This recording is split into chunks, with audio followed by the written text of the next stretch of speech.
Aloha. Tell you what, those 16th notes that we worked on were basically to define rhythm parameters, meaning what you were doing is a broken rhythm, but it's not a poor rhythm by any means. By going on that, what did you have here? You had these notes and you were playing the E, but you're doing with an upstroke.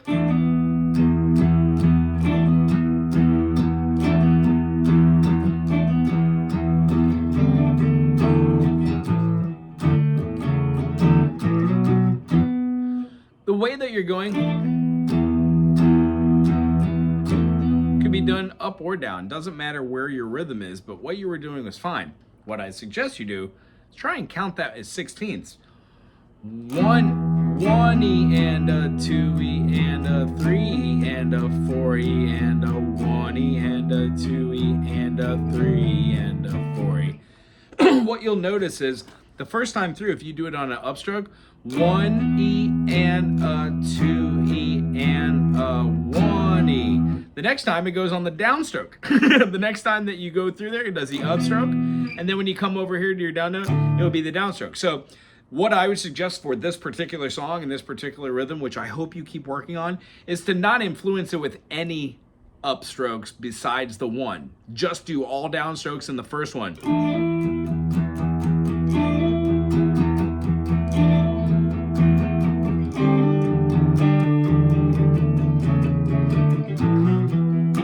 And then you got to remember to hit that first one. I think that's a wonderful rhythm. Good job, dude. Keep working on that. You have your A section now. No matter what it is,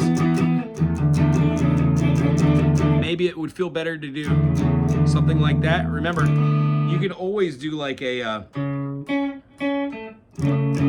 turn that around. What the chord you're actually playing is like a C major over the top of there, but it's just too happy, so we don't play the full chord. Keep going with that. One of the things we were chit-chatting about was how to just like play over your tonal notes and try and see it like a major or a minor or a pentatonic in the beginning. That leads us to doing the solo stuff. So right now with your pentatonic stuff,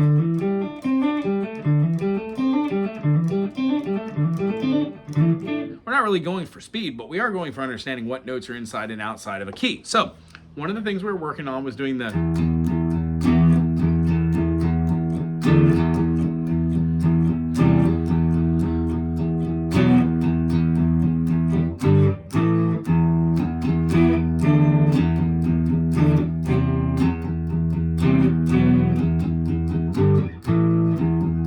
E to D, D to C, C to B, G, A, 1 and 2 and 3, 4 and 1 E and a 2 E and a 3 E and a 4 E and a 1 E and a 2 E and a.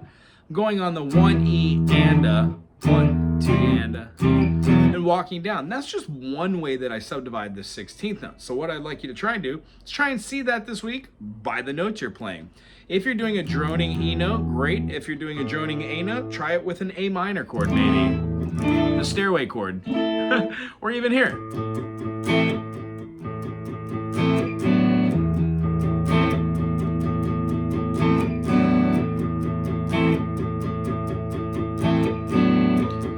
When we go up to the C, maybe like a...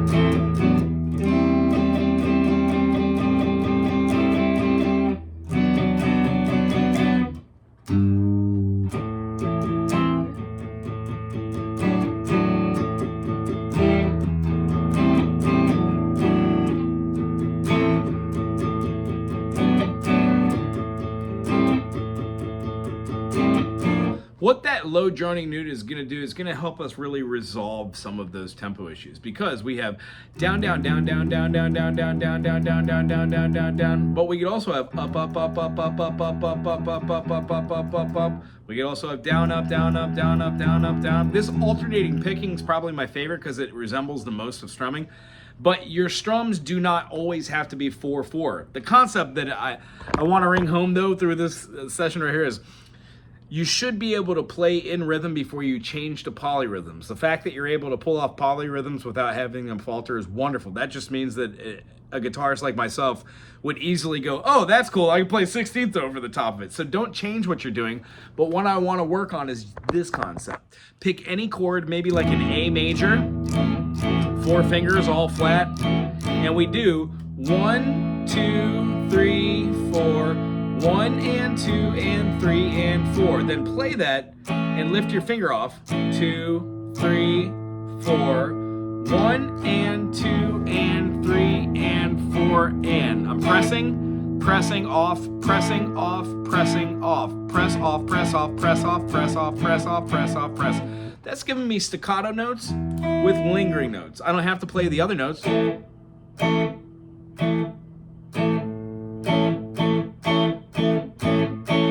That's a great way to use one finger and work on quarter notes. Quarter, quarter, quarter, quarter, then eighth note, eighth note, eighth note, eighth note. The next challenge comes 1 E and a 2 E and a 1 E and a 2 E and a.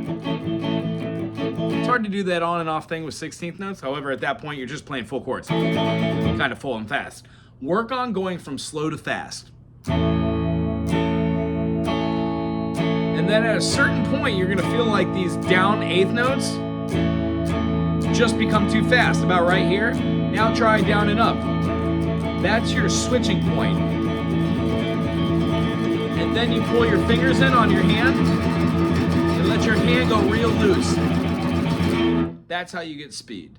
That's only for a strumming thing, but dare I say, if you could correlate all of your notes to that same up and down thing, that's how we actually combine the two. I'm not the greatest at it because I never practice at it, but the concept is if you go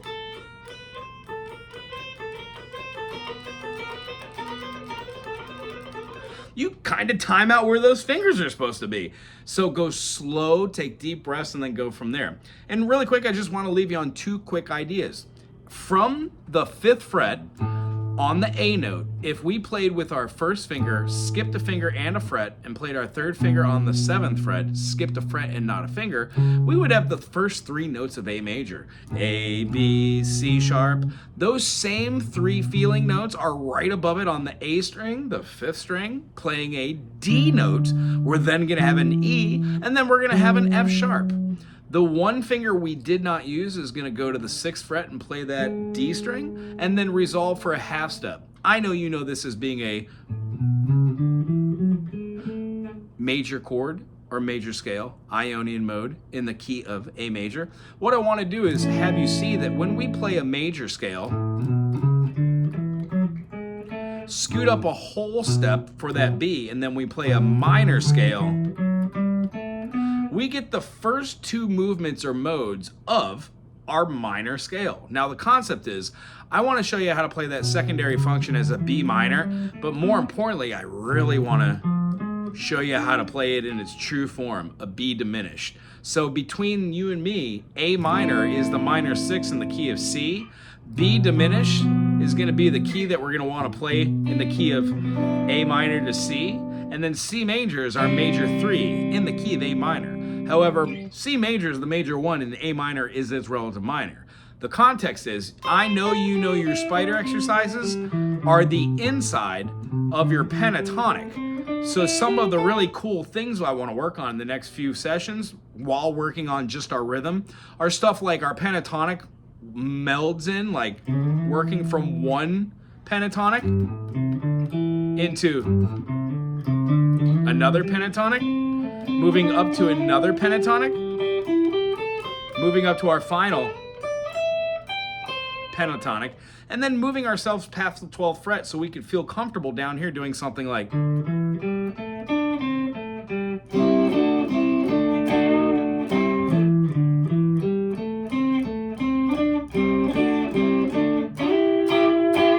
So we have a little bit more fun in different quadrants. That's all I'm pointing at, and it all stems from knowing our spider exercises are all of the notes. Our minor scale, like a natural minor, are only a few notes. The 1, 2, flat 3, 4, 5, flat 6, flat 7, 1. And when we play those notes all over the fretboard, they make a minor scale. And then adding a little pizzazz to that by changing it to one of the other 2 minors which are naturally occurring. The harmonic minor by giving it a natural 7, or the melodic by playing 1, 2, flat 3, 4, 5, natural 6, natural 7. And then when we come down the natural minor. That would sound like. Again, my favorite's the harmonic minor. It sounds very foreign and very cool. Anyway, it was super awesome groovy to see you. I'm gonna send you another little 2-minute exercise. Just jam along with the chords. I'm gonna send you 2 of them, and they're just different rhythm styles that 1 you can solo over, and 2 you can just play the chords along to get that progression. All right, aloha.